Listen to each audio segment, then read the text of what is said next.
menyinggung soal undang-undang TNI, menurut saya revisi undang-undang TNI itu tidak ada perubahan signifikan dengan perubahan 2004. Nggak ada. Ketika menduduki jabatan di pemerintahan itu sudah tercantum, dulu ada 10. Jadi bunyinya kan militer aktif di jabatan sipil, ya di kementerian dan lembaga sudah ditentukan itu boleh, karena itu terkait dengan tugas-tugas pertahanan keamanan, nggak ada masalah menurut saya. Di sejumlah negara dalam operasi militer selain perang juga ada soal-soal itu gitu. Jadi dinamikanya berkembang sesuai dengan tuntutan zaman. Nah kembali kemudian ke soal mutasi kemarin. Jadi menariknya begini ya. Panglima Komando Gabungan Wilayah Pertahanan, Kogab Wilhan 1 itu memang di Natuna, daerahnya laut. Maka idealnya memang harus angkatan laut. Jadi dari 8 panglima kan baru Kunto saja yang dari backgroundnya Matra Darat. Maka pada Januari 2025 itu saya bilang kemungkinan tidak akan lama Kunto di situ. Tapi yang saya tidak sangka adalah dia dimutasi menjadi staf khusus Kepala Staf Angkatan Darat. Itu artinya posisi non-job, dikandangkan, dibuang. Idol jadi. Nah, beda dengan staf khusus menteri. Oh, gagah dia. Jadi staf khusus dengan staf ahli beda. Staf ahli itu punya jabatan di militer, tapi staf khusus enggak. Nah, staf khusus itu biasanya di Mabesat di lantai 8 adanya. Misalnya orang baru selesai sesko TNI, sambil menunggu jabatan ditaruh di situ.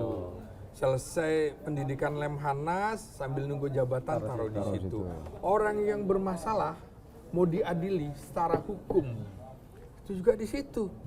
Nah, ini kan seperti penghukuman terhadap, dan itu terjadi nggak lama setelah deklarasi para purnawirawan. Nah, jadi wajar ada persepsi demikian ya. Yang menarik adalah kenapa itu ditaruh di jabatan pembuangan, artinya non-job. Dibuang istilahnya. Dibuang. Lalu yang menggantikan adalah Laksamana Muda Hersan yang sebelumnya Panglima Komando Armada 3 di Papua. Siapa Hersan? Bekas ajudan Presiden Jokowi 2014 sampai 2016. Bekas sekretaris militer Presiden Jokowi. Nah, dia ini lulusan Akademi Angkatan Laut 1994. Banyak yang pernah menjadi Panglima Komando Armada, baik Armada 1, Armada 2, Armada 3, belum posisi Kogab Wilhan. Masih jadi asisten operasi Kasal sekarang. Itu lebih senior daripada Hersan. Masih jadi asisten perencanaan dan anggaran Kasal. Banyak juga angkatan lulusan 90, 91, 92, 93 yang pernah mimpin Kotama, belum tuh. Nah, lulusan 93 pun belum ada yang bintang 3. Tiba-tiba ini Hersan, lulusan 94, kok mau diplot itu? Ada apa? Nah, ini gitu. dari rentetan peristiwa mutasi ada siapa ini itu tadi, dari rentetan peristiwa mutasi ini, betul ada siapa? Kalau saya sih langsung aja to the point. Apa betul, kalau orang kan masih menganggap ini Pak Jokowi ini masih banyak cawe-cawe nih.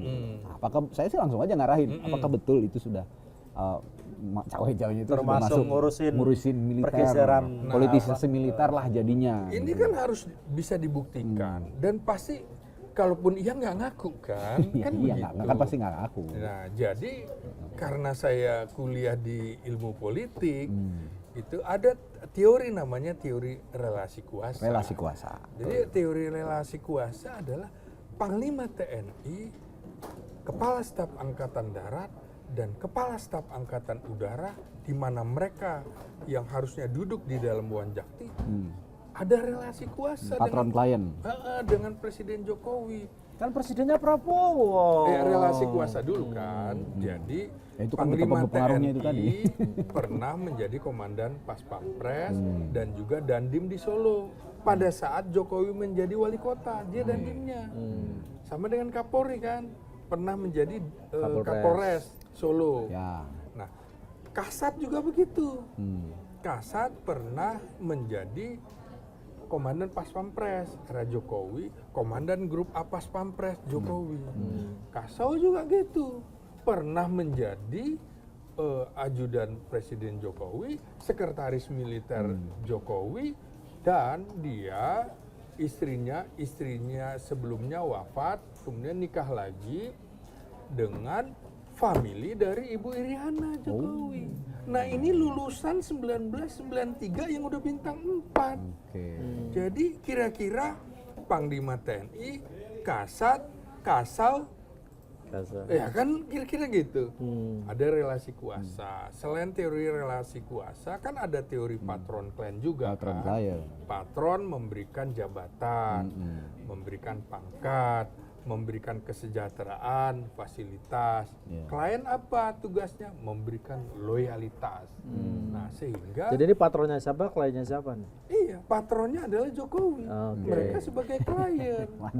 Pura-pura aja. Ya.